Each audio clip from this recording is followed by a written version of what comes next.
సర్వాధికారియు నిరంతర స్తోత్రార్హుడు యేసుక్రీస్తు ప్రభువారి ప్రశస్త నామంలో ఇమాన్యుయల్ మినిస్ట్రీస్ తరపున మీ అందరికీ మా శుభాభివందనాలు తెలియచేస్తూ ఉన్నాను. క్రీస్తునందు మాకు అత్యంత ప్రియమైన దైవజనాంగమా, ఎలా ఉన్నారు? ఈరోజు అరుణోదయపు దినాన లేచి ప్రార్థన చేసుకున్నారా? తమ్ముడు చెల్లి మిమ్మల్ని ఉదయకాలం లేచి ప్రార్థన చేసుకున్నారా? కంఠధ్వని ఆకాశమందలి దేవునికి వినిపించారా? మన కుటుంబాలకు ఆయువు పట్టు, మన కుటుంబాలకు బలం, ఎక్కడ త్రుట్టిల్లకుండా జారిపోకుండా మన బ్రతుకులను నిలవబెట్టే శక్తి ఉదయకాలపు ప్రార్థనలో దాగుంది అన్న సంగతి మర్చిపోకండి.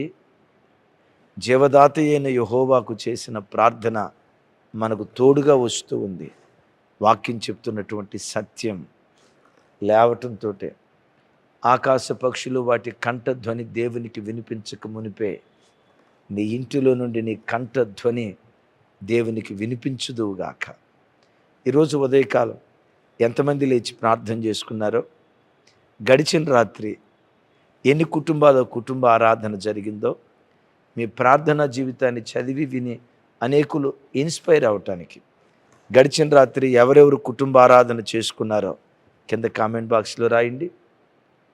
ఎర్లీ మార్నింగ్ అరుణోదయ ప్రార్థన ఎవరెవరు చేసుకున్నారో కింద కామెంట్ బాక్స్లో రాయండి.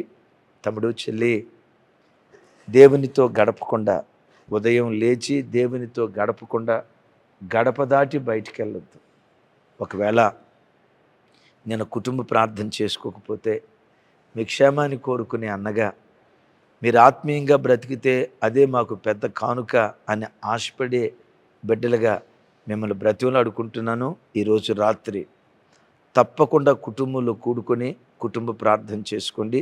రేపు అడుగుతా ఎంతమంది కుటుంబ ప్రార్థన చేసుకున్నారు అని. తప్పకుండా మీరు కామెంట్ బాక్స్లో రాయాలి, అన్నా నేను చేసుకున్నాను అని. ఈ రాత్రి కుటుంబ ప్రార్థన చేసుకోండి. శనివారం అరుణోదయపు దినాన లేచి కంఠధ్వని దేవునికి వినిపించండి. ఇది చెప్పిన ఒక్కరోజు కాదు, ఒక్కరోజు మాత్రమే కాదు, మన జీవన తొలి సంధ్య ఆయనతోనే ఆరంభం కావాలి. జీవన మలి సంధ్య ఆయనతోనే ముగించబడాలి. ప్రార్థించుకుంటారు కదూ? వాక్యం విందాం. స్నేహితుల ద్వారా సహాయం దొరికిద్ది అనుకున్నాడు పౌలు. స్నేహితుల మాట వాళ్ళు వినలేదు. శిష్యులు అనబడిన వారు ప్రాణానికి ప్రాణం అడ్డు పెట్టారు. వాళ్ళు అడ్డుపెట్టిన వాళ్ళ ప్రాణం కాపాడబడలేకపోయింది. పట్టణం అంతా కూడొచ్చి పౌలు చంపాలా, దట్స్ ఇట్. ఈ దేమేత్రి వాళ్ళని అంతగా రెచ్చగొట్టాడు. చంపాలని 2 గంటల సేపు ఏకబిగువున వాళ్ళు మాట్లాడితే, పౌలు ఎన్నడూ ఎరుగని వ్యక్తి, పౌలుతో ఎన్నడూ పరిచయం లేని ఒక వ్యక్తి. కారణం అంటే అతని పేరు కాదు, అది అతని పోస్ట్. అతను లేచి ఏం మాట్లాడుతున్నాడో చూడండి. అపోస్తల కార్యాలు 19వ అధ్యాయం 34వ వచనం నుంచి 41వ వచనం వరకు అందరూ చూడండి. 35. 2 గంటల సేపు వాళ్ళు కేకలేశారు. నాతో కలిసి చెప్పండి. అంతటా కరణము సమూహమును సముదాయించి, ఎఫెసీల పట్టణము ఆర్తిమా మహాదేవికిని, ద్యుపతి యొద్ద నుండి పడిన మూర్తికిని పాలకురాలయ్యున్నదని తెలియని వాడెవడు? ఈ సంగతులు నిరాక్షేపమైనవి గనుక మీరు శాంతము కలిగి ఏది ఆతృతపడి చేయకుండా అవశ్యం మీరు ఈ మనుషులను తీసుకొని వచ్చితిరి. వీరు గుడి దోషినోళ్ళు కాదు, మన దేవతలను దూషించిన వాళ్ళు కాదు. దేమేత్రికిని అతనితో కూడా ఉన్న కంసాలులకును ఎవని మీదనైనను వ్యవహారం ఏదైనను ఉన్న యొడల న్యాయసభ జరుగుచున్నవి, అధిపతులు ఉన్నారు గనుక వారు ఒకరితో ఒకరు వేద్యమాడవచ్చును. అయితే మీరు ఇతర సంగతులు గూర్చి ఏమైనాను విచారణ చేయవలెనని ఉంటే అది క్రమమైన సభలో పరిష్కారమగును. ఏ సభ? మీరు ఇట్లా అల్లరి చేస్తే ఎట్లా చెప్పండి? ఇట్లా గొడవ చేస్తే ఎట్లా? మీకు పరిష్కారం దొరికిద్ది, కానీ ఎక్కడా? క్రమమైన సభలో మీకు పరిష్కారం దొరుకుతుంది. 40వ వచనం 39 పరిష్కారమగును. రైట్. 40వ వచనం, మనము ఈ గలిబిలిని గూర్చి చెప్పదగిన కారణమేమీ లేనందున నేడు జరిగిన అల్లరిని గూర్చి మనలను విచారణలోనికి తెత్తురేమో అని భయమవుచున్నది. ఇట్లు గుంపు కూడినందున తగిన కారణము చెప్పజాలమని వారితో అనేను. నెక్స్ట్, అతడు ఇలాగు చెప్పి సభను సాపట్లు కొడతాం గట్టిగా. అంటే సభను ముగించాడంటే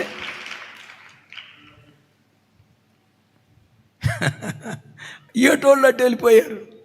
ఆ తర్వాత పౌలు అక్కడి నుంచి మాసిదోనియా వెళ్ళారు, యెరూషలేము వెళ్ళారు. తను అనుకున్నట్లుగానే తర్వాత రోమా పట్టణానికి వెళ్ళిపోయాడు. Praise the lord. ఇక నేను చనిపోతాను, నాకు మరొక అవకాశం లేదు అని అనుకున్నప్పుడు కారణం అతను ఎవరో పౌలుకు తెలియదు, పౌలు ఎవరో అతనికి తెలియదు. దైవజనమ, ఒక అపరిచితుడి ద్వారా ఆశ్చర్యకరమైన సహాయాన్ని పౌలుకు దేవుడు పంపించాడు. ఎవరి ద్వారా? కరణము అంటే అది అతని పేరు కాదు. మన చిన్నతనంలో పల్లెటూళ్ళల్లో మునుసూబు చెప్పాలి, మునుసూబు కరణం. ఎఫ్ఎస్సి పట్టణానికి గవర్నర్ ఉంటే గవర్నర్కి అసిస్టెంట్ని కరణం అనేవాళ్ళట. ఆ రోజుల్లో గవర్నర్కి అసిస్టెంట్ని కరణం అనేవాళ్ళట. అంటే పెద్ద పోస్టు కలిగిన ఆయన. చూడండి ఉభయుల్ని ఎట్లా సముదాయించాడంటే చూడండి, వీళ్ళతో అంటాడు, ఎఫెసీ పట్టణస్థులారా, మీరు అన్నట్లుగానే ఆత్మాదేవి మహాదేవి, ఇది నిరాక్షేపం, దీన్ని కాదన్నవాడెవడు, మీరు న్యాయమే అనేసరికి అంతసేపు రెచ్చిపోయినోళ్ళు పూర్తిగా సైలెంట్ అయిపోయారండి. దైవజనమ, ఒక మాట వినండి, కోపం రేపేదైనా నీ మాటే, చల్లార్చేదైనా నీ మాటే. మాటే మంత్రం. ఒకడు కోపం చల్లార్చాలన్నా, వాడి కోపం రేపి బీపీ తీసుకురావాలన్నా మొత్తం నీ మాటలోనే ఉంటుంది. విన్నారా? బైబిల్ అందుకనే రాసి ఉంటుంది, మృదువైన మాట కోపమును ఫైర్ ఇంజిన్. అది ఫైర్ ఇంజిన్. ఎంత మంటలనైనా ఆర్పగలిగిన శక్తి మృదువైన మాటలో ఉంది. ఆ తర్వాత ఏమని రాసిందో తెలుసా? నొప్పించు మాట కలహమును రేపును మంట పెడతా ఉంటుందమ్మా. అది ఏ మాట? కలహాన్ని నొప్పించే మాట కలహాన్ని రేపుతూ ఉంటుందట. ఈయన ఏమన్నాడు తెలుసా? అయ్యలారా, మీరు అన్నది కరెక్టే, ఆర్తిమాదేవి ఆకాశం నుంచి ఊడిపడిందే అన్నాడు. వీళ్ళు ఏమనుకున్నారు? అబ్బాబ్బాబ్బాబ్బా, సూపర్, నువ్వు అన్నది కరెక్టే అన్నారు. ఇప్పుడు పౌలు వైపు తిరిగి, ఈయన కూడా పాప అమాయకుడిలా కనపడుతున్నాడయ్యా, మన గుడి ఏమన్నా దూశాడా? మన దేవతలను ఏమన్నా దూషించాడా? వాళ్ళ దేవుని ధర్మాన్ని గురించి చెప్పాడు, విగ్రహారాధన చేయకూడదని, చేతితో చేయబడిన వాటిని ఆరాధించకూడదని వాళ్ళు దేవుడు చెప్పిన మాట చెప్పాడు, కానీ ఆయన మాట కాదు కదా అది. ఆయన కోణంలో అదే కరెక్ట్, అది కూడా కరెక్ట్. మీరెందుకు ఆయన తప్పు పడతారు అని వీళ్ళు అనుకున్నారు తెలుసా? నిజమే కదా, ఈయన చెప్పేది కరెక్టే కదా, మనం అనవసరంగా బీపీ తెచ్చుకున్నాం కదా అని ఉభయులు నెమ్మదించి ఎవరి మార్గాన్ని వాళ్ళు వెళ్ళిపోయారు. దైవజనమా, ఇక నాకు మరణం తప్పదు అని అనుకునే పరిస్థితుల్లో కూడా ఆశ్చర్యకరమైన రీతిలో తెలియని వ్యక్తుల ద్వారా పౌలుకు సహాయాన్ని పంపించి మరణములో నుండి జీవానికి దేవుడు దాటించాడు. నా మాట నమ్మండి, నువ్వు ప్రపంచంలో ఎక్కడున్నా, నువ్వు ఎరిగిన వాళ్ళు ఎవ్వరూ లేకపోయినా, నా అని చెప్పుకునే దిక్కుమొక్కు లేని స్థలాల్లో నువ్వు బ్రతుకుతున్నా, శారీరకంగా నీవు ఎరిగిన వాళ్ళు ఎవరు అక్కడ లేకపోయినా, నీవు ఆరాధించే దేవుడు ప్రతి చోట ఉంటాడు. ప్రతి చోట ఆయన కార్యం చేస్తాడు. నీవు ఎరిగిన స్థలాల్లో కార్యం చేయగలుగుతాడు, నీవు ఎరగని స్థలాల్లో కార్యం చేయగలుగు. నేనంట, అసలు నీ దేవుడు ఎరగని స్థలం ఏదో ఒకటి చెప్పు. నీ దేవుడు ఎరగని స్థలం ఏది చెప్పు. మనం నిన్న లాస్ట్ సెషన్లో విన్నాం కదా, ఇందుగలడందు లేడును సందేహంబు వలదు ఎందెందు వెతికినా అందుగలడు. అవును, దావీదు అంటాడు, ఆకాశానికి ఎక్కినా అక్కడున్నావు, భూదిగంతాలకు వెళ్ళినా అక్కడున్నావు, వేకువ రెక్కలు కట్టుకొని సముద్ర దిగంతాలకు వెళ్ళినా అక్కడ నీ ఉన్నావు, నీ ఆత్మ ఎదుట నా దాగుచోటు లేదు అంటాడు. Praise the lord.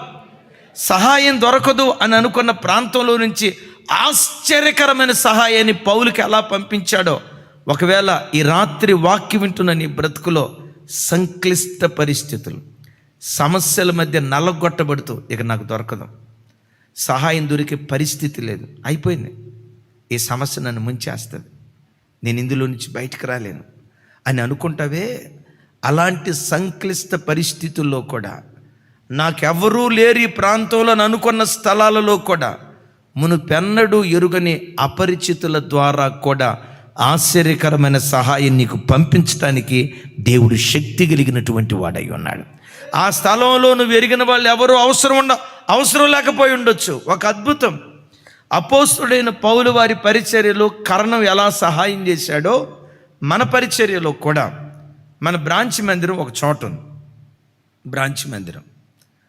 ఆ బ్రాంచ్ మందిరానికి చుట్టూతా ఉన్న అన్య కుటుంబాలు, అద్భుతం ఏంటంటే వాళ్ళు పేరుకు అన్యులనే కానీ చాలా మంచోళ్ళు.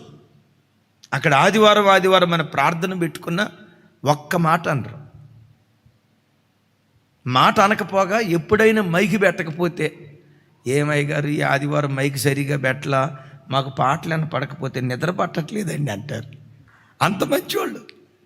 నిజమే, మన దేశంలోనంటే నిజంగా మన దేశం ఇలాంటి లౌకిక భావాలు కలిగిన దేశంగా ఉండటాన్ని బట్టే అన్ని మతాల వాళ్ళు సమాధానంగా బ్రతకగలుగుతున్నారు. ఏదో కొంతమంది ఉంటారు కోతినాయాళ్ళు, ఏదో 2-3 ఉంటారు, వాళ్ళిద్దరిని పట్టుకొని మనం మాట్లాడాల్సిన అవసరం లేదు. ఆ చుట్టూతో ఉన్న వ్యక్తులు చాలా మంచివాళ్ళండి.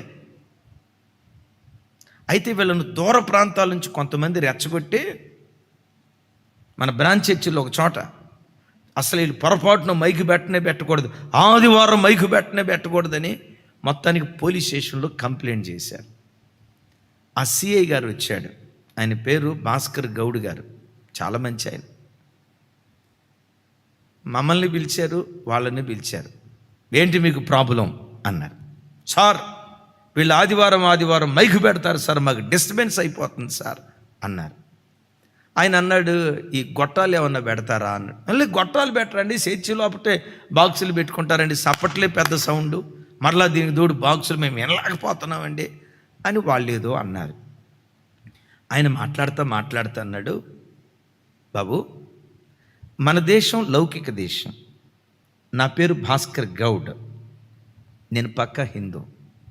అట్ దట్ సేమ్ టైం రాజ్యాంగాన్ని గౌరవించాల్సిన బాధ్యత నా మీదే కాదు, ప్రతి భారతీయ పౌరుడి మీద ఉంది. ఏంటి గౌరవించాలి? ప్రతి శుక్రవారం మసీదులోంచి నమాజ్ శబ్దం వినబడుతుంది. మనకిష్టమైనా లేకపోయినా ఇష్టం, ఆ శబ్దం వింటాం, ఇష్టం ఉన్నా ఇష్టం లేకపోయినా వింటాం.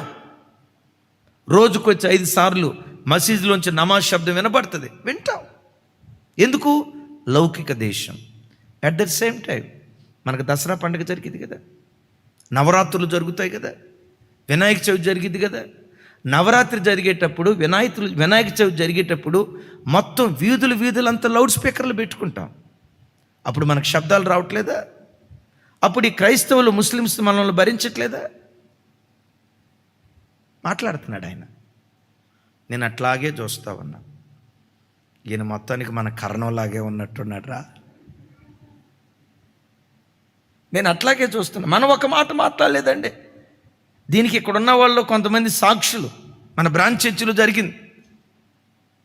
ఆయన అంటాడు, అవును మన దీపావళి అప్పుడు మొత్తం తారాజవలు పేలుస్తూ ఉంటాం, ఎంత శబ్దాలు రావట్లే, అప్పుడు వీళ్ళకి డిస్టర్బెన్స్ కాదా?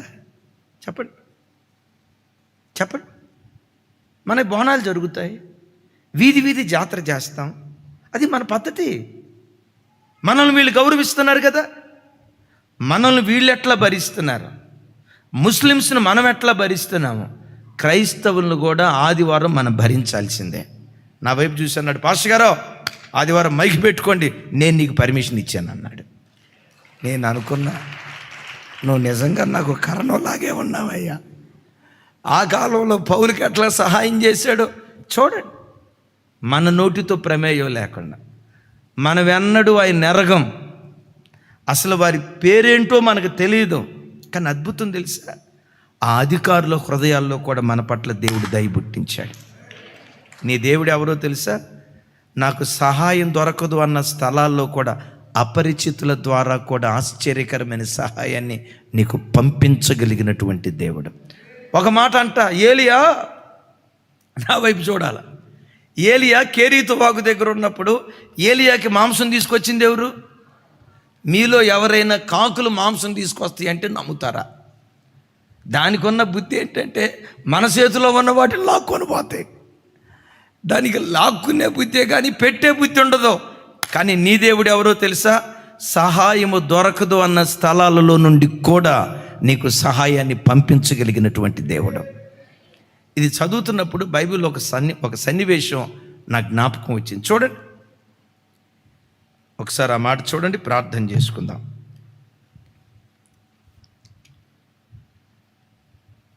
దినవృత్తాంతాలు 12వ అధ్యాయం 1వ వచనం.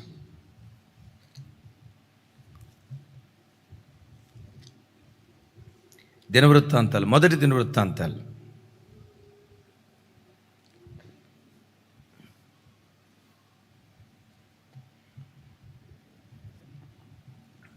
12వ అధ్యాయం 1వ వచనం.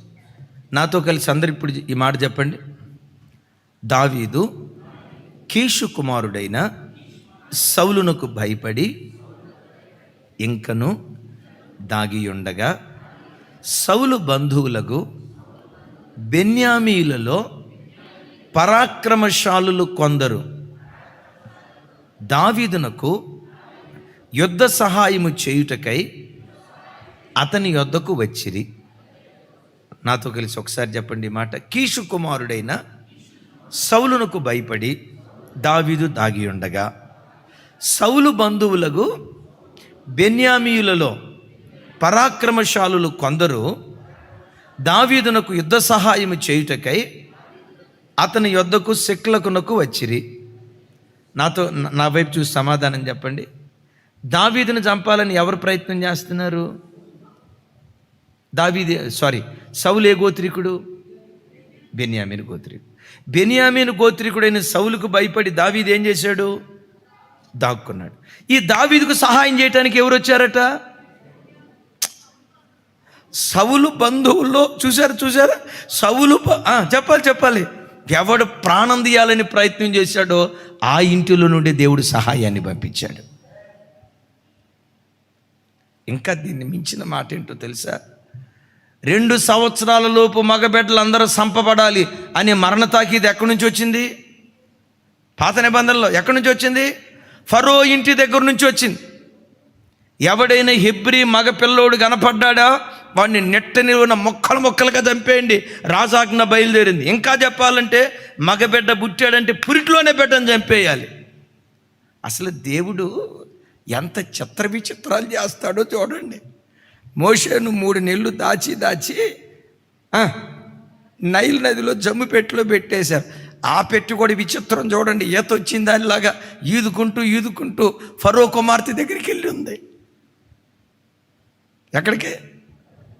దేవుడు అని ఉంటాడు, రేయ్ ఫరోగా చూసుకో, నీ ఇంటికే పంపిస్తా. చూడండి, నీ ఇంటికే పంపిస్తా. వాడికి 40 సంవత్సరాలు నువ్వు పాలిచ్చి పెంచుతావు. నీ చేతే ఎవడు చంపాలనుకున్నాడో ఆడి చేతిలో నడిపించేటట్టు చేస్తా. అసలు చూడండి దేవుని కార్యాలు ఎంత విచిత్రం అనిపిస్తాయి అంటే, తమ్ముడా నా వైపు చూడాలి. ఇక్కడ ఇప్పుడు ఏది ఆ జమ్ము పెట్టి ఈత వచ్చింది దానిలాగా ఈదుకుంటా ఎక్కడికి వెళ్ళి ఆగింది? ఫరో కుమార్తె ఎక్కడ స్నానం చేస్తుందో అక్కడికి వెళ్ళి ఆగింది. మూత తీసి చూడటంతో ఎవరు కనపడ్డారు అక్కడ? మోషేని చూడటంతో ఆవిడ హెబ్రీయుడని గుర్తుపెట్టి ఉంటుందా లేదా? అక్కడ రాసి ఉంటుంది కదా, హెబ్రీ పిల్లవాడు అని గుర్తుపెట్టింది. ఎందుకంటే ఐగుప్తీయులు, కూషీయులు అనే పేరు కూడా, కూషీయులు కాదు, ఐగుప్తీయులు అంటే కాలిన ముఖం కలిగిన వాళ్ళని అర్థం. ఏ ముఖం? హెబ్రీలు ఎట్లుంటారు? తెల్లగా ఉంటారు. అందం అంటే వాళ్ళదేనండి, అంత అందంగా ఉంటారు, తెల్లగా ఉంటారు. హెబ్రీయుడని ఏం అక్కడ నేమ్ ప్లేట్ ఏం అవసరం లేదు, మీకులాగా ట్యాగ్ తగిలించుకోవాల్సిన అవసరం లేదు. ఆ రంగు చూసిన వెంటనే ఇతడు హెబ్రీయుడు. హెబ్రీయుడిని చూసిన వెంటనే ఫరో కుమార్తె ఏం చేయాలా? పేక బీసికి చంపి నైల్ నదిలో వదిలేయాల. ఆ బిడ్డను చూడటంతో కాఠిన్య హృదయంలో కూడా కరుణను పుట్టించాడు దేవుడు. రాతి హృదయాన్ని కూడా మాంసపు ముద్దగా మార్చాడు దేవుడు. పగా ప్రతీకారాలతో నిండిన హృదయాలను కూడా వాత్సల్యాన్ని కొమ్మరించే హృదయాలుగా దేవుడు మార్చాడు. సరే, ఫరో కుమార్తె అంటే ఆడబిడ్డ కాబట్టి ఎట్లా చంపుతుందిలే అని చెప్పి చంపకుండా వదిలేయాలి. ఆ బిడ్డను ఫరో ఇంటికి తీసుకెళ్ళింది. దేవుడు అంటాడు మనసులో, రే ఫరో, నీ ఇంటికే పంపిస్తా, నీ ఇంటికే పంపిస్తా, కాసుకో, ఏం చేస్తావో చేసుకో. చంపుతావా? ఎవరిని చంపాలనుకున్నావో వాడినే నీ చేతులతో పెంచి పెద్ద చేసి ఐగుప్తీయుల సకల విద్యలు అభ్యసించేటట్లుగా నీ చేతే ట్యూషన్ ఫీజు కట్టిస్తా. అరే వినండి, నీ చేతే కాలేజీ ఫీజు కట్టిస్తా, నీ చేతే ఎక్స్ట్రా క్లాస్ ఫీజు కట్టిస్తా, నీ చేతే యూనిఫామ్ కొనిపిస్తా, నీ చేతే తిండి, అన్నీ ఫీజులన్నీ నీవే కట్టాల. 40 సంవత్సరాలు ఏ ఖర్చు లేకుండా మోసే పోషించబడ్డాడు. ఎవరింట్లో? ఈ దేవుడు ఎవరో తెలుసా? సహాయం దొరకదు అన్న స్థలాలలో కూడా నీకు సహాయాన్ని పుట్టించగలిగిన శక్తిమంతుడైన దేవుడు. గట్టిగా చెప్తాం ఆమేన్. ఎప్పుడు జీవితంలో అనుకోకు, ఇక నాకు సహాయం దొరకదు, నా పని అయిపోయింది, నన్ను ఆదుకునే వాళ్ళు ఎవరు లేరు, నాకు విడుదల దొరకదు, ఈ సమస్యలో నుంచి నేను బయటికి రాలేను అని ఒకవేళ అనుకుంటే, అనుకోని రీతిలో ఆశ్చర్యకరంగా ఆ క్లిష్ట పరిస్థితుల్లో నుంచి అపరిచితుల ద్వారా కూడా నేను తప్పించడానికి దేవుడు శక్తి కలిగిన వాడు. ఇందాక మన బ్రాంచ్ చర్చ్ అని చెప్పే కదా, ఆ సిఐ గారు లెటర్ రాసిపోయారు. ఆదివారం వేళనొక్క మాట అన్నారా, నేను ఊరుకోను. అద్భుతం ఏంటంటే, ఇది 2012లో జరిగింది మన బ్రాంచ్ చర్చిలో. 2012 నుంచి ఇప్పుడు ఎన్ని సంవత్సరాలు? 12 సంవత్సరాలు. ఈ రోజు వరకు ఆ చర్చిలో ఒక చిన్న గొడవ కూడా లేదు. ఎందుకో తెలుసా? కర్ణని దేవుడు లేపాడు. విచిత్రం, ఆ కర్ణం ట్రాన్స్ఫర్ అయిపోయాడు. ఆ కర్ణం ట్రాన్స్ఫర్ అయిపోయినా ఆయన చేసిన శాసనం ఎప్పటికీ సాక్షార్థంగానే ఉంది. గట్టిగా చెప్దాం ఆమేన్, గట్టిగా చెప్దాం ఆమేన్, గట్టిగా చెప్దాం ఆమేన్. పౌలుకు ఎఫెస్సి పట్టణంలో ఎవరూ లేరు, ఐగుప్తు దేశంలో మోషేకి ఎవరూ లేరు, కిద్రోను వాగు దగ్గర ఏలియాకి ఎవరూ లేరు. లేకపోయినా ఆశ్చర్యకరమైన సహాయాన్ని పితరులకు పంపించిన దేవుడు, నా మాట నమ్ము, నీవు సంక్లిష్ట పరిస్థితిలో కొట్టుమిట్టాడుతున్నప్పుడు సంయోచితమైన సహాయం నిశ్చయంగా దేవుడు నీకు పంపించును గాక. తన మహిమ కొరకు సహాయాన్ని పంపి నిన్ను ఆదుకొనును గాక. ఏ సమస్యలో నువ్వు సతమతమైపోతున్నావో, నాకు సహాయం దొరకదు అని అనుకుంటున్నావో నమ్ము, ఉజ్జియా రాజుకు, హిజ్కియా రాజుకు ఆశ్చర్యకరమైన సహాయం పంపించిన దేవుడు, పితరులకు, పౌలుకు ఆశ్చర్యకరమైన సహాయం పంపించిన దేవుడు.